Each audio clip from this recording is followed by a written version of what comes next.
The 2024 Legacy of Leadership Award is presented to Wayne Fredericks of Osage. Over the years, Wayne and his wife Ruth have raised soybeans and corn on their farm in north central Iowa.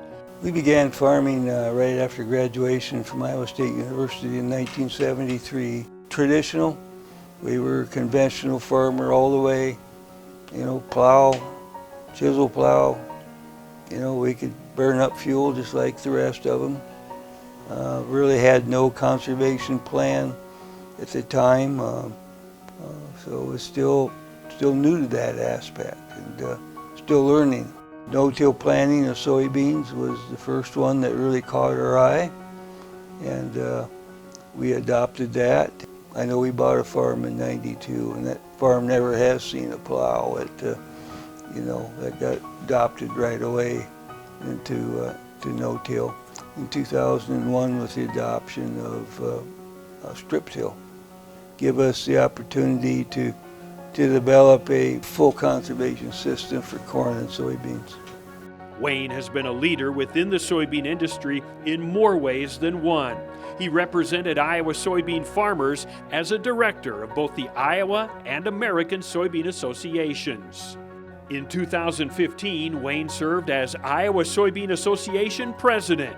Beyond serving as a farmer leader, Wayne took on the role as a conservation champion through the Front 40 program.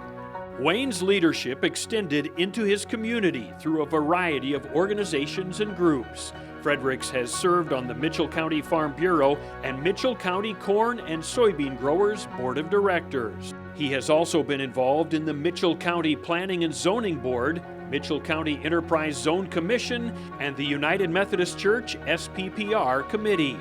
Over the years, Wayne's leadership has inspired others to raise their voice and lead by example, just as he did.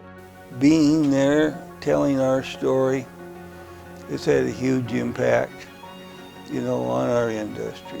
When they come and visit us on our farms and see the technology that we've adopted and realize that we're really serious about this business of raising soybeans, and that we're going at it in a huge way to be, number one, environmentally sensitive. Number two, we want to be very productive. And number three, we still want to remain a profitable industry. And so those all enter into of how you develop that industry. And I think they got their eyes opened and got the chance to see that on any of the trips that they've had when they've come to the U.S. Many of our young farmers go into D.C. and they feel about like this, it's like, what can I contribute? I'm just a little peon here out here in the Midwest farming, and yet really they have the biggest story to tell. And so it's trying to build confidence in them to tell your story.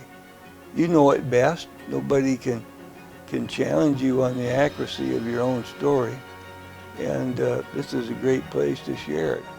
Your good story will be shared many a time on the House or Senate floor.